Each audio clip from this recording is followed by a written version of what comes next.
उधर अमेरिका ने ग्रीस और अफ्रीकी देश लिबिया की एनर्जी डील को समर्थन पर विचार करने की बात कहकर तुर्की को झटका दे दिया। ऐसा इसलिए क्योंकि तुर्की खुद लिबिया के साथ एनर्जी डील करके बैठा है, लेकिन अमेरिका ने ग्रीस का साथ देने का ऐलान कर दिया।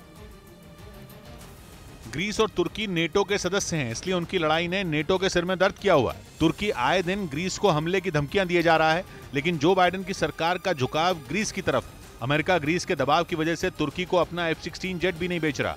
वहीं 2 महीने पहले अमेरिका दक्षिणी साइप्रस के मुद्दे पर भी ग्रीस के साथ खड़ा नजर आया था। पश्चिमी मीडिया ने दावा किया कि जंग के मैदान से भागने वाले सैनिकों को पुतिन ने गोली मरवाने का प्लान बनाया है। बताया जा रहा है कि पुतिन ने इसके लिए एक टीम तैयार की है जो जंग से भागकर रूस लौटने वाले सैनिकों को गोली मार सकती है। दावा है कि लगातार पुतिन के कई जवान यूक्रेन के हमलों से बचने के लिए पीछे हट रहे हैं। पश्चिमी मीडिया ने तो यहां तक दावा कर दिया कि मैदान में कमजोर पड़े रूसी जवान लौटने को मजबूर हैं। माना जा रहा है कि इसीलिए पुतिन ने अब सैनिकों में खौफ पैदा करने के लिए ये नया हथकंडा अपनाया है। यूक्रेन लगातार रूसी फौज को भारी नुकसान पहुंचाने का दावा करता आया है। जेलेंस्की के मुताबिक उनकी सेना ने पुतिन के हजारों सैनिकों को मारा है। खबर है कि रूसी फौज जवानों की कमी से जूझ रही है। ऐसे में अगर उसके बाकी सैनिक भी लौटने लगेंगे तो फिर जंग कौन लड़ेगा। बताया जा रहा है कि यही वजह है कि पुतिन ने मैदान छोड़कर लौटने वाले सैनिकों को गोली मरवाने का प्लान बनाया।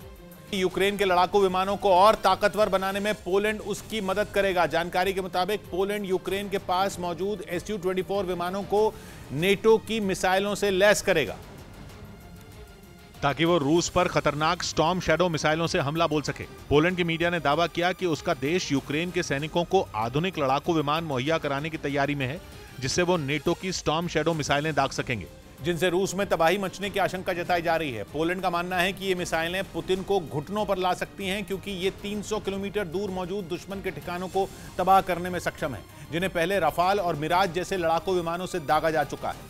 जानकारी के मुताबिक ये खाड़ी युद्ध लिबिया और इराक की लड़ाई में कहर बरपा चुकी हैं और अब रूस के खिलाफ इन्हें आजमाने की तैयारी है, जिसके लिए पोलैंड लड़ाकू विमानों को इन मिसाइलों से लैस कर यूक्रेन को मुहैया करवा रहा है। सुप्रीम कोर्ट ने EWS आरक्षण को मंजूरी दे दी, यानी सामान्य वर्ग के गरीब लोगों को मिलने वाला 10% आरक्षण जारी रहेगा। इसे सरकार ने 2019 में लागू किया था, जिसे सुप्रीम कोर्ट से मंजूरी मिल गई। 5 सदस्यों वाली बेंच में 3 जज सामान्य वर्ग के लोगों को मिलने वाले आरक्षण के पक्ष में रहे, जबकि CJI UU ललित समेत 2 जज इसके खिलाफ रहे। उधर ठगी के आरोपी सुकेश चंद्रशेखर ने दिल्ली के LG को एक और चिट्ठी लिखी। सुकेश ने दिल्ली के मंत्री सत्येंद्र जैन और मुख्यमंत्री केजरीवाल पर गंभीर आरोप लगाए। यही नहीं, उसने जेल में अपनी जान को खतरा भी बताया। इस पूरे मामले पर बीजेपी ने एक बार फिर आम आदमी पार्टी पर निशाना साधा। आम आदमी पार्टी अपने वसूली एजेंट को जेल से नहीं निकाल रहे। LG को भेजी गई तीसरी चिट्ठी में सुकेश ने सत्येंद्र जैन को किस्तों में 50 करोड़ रुपए देने की जानकारी दी। साथ ही इस मामले की CBI जांच की भी मांग की। इस बीच ट्विटर ने भारत में काम कर रहे अपने 90% कर्मचारियों को नौकरी से निकाल दिया। ट्विटर के नए मालिक इलॉन मस्क ने 5 नवंबर को 3700 कर्मचारियों की छुट्टी कर दी थी, जिसमें भारत में काम कर रहे लोग भी शामिल थे। ब्लूमबर्ग की रिपोर्ट के मुताबिक ट्विटर के लिए भारत में काम कर रहे 200 लोगों में 90% कर्मचारियों को नौकरी से निकाल दिया गया। मस्क ने कंपनी संभालते ही बड़े पैमाने पर छटनी करने का ऐलान किया था।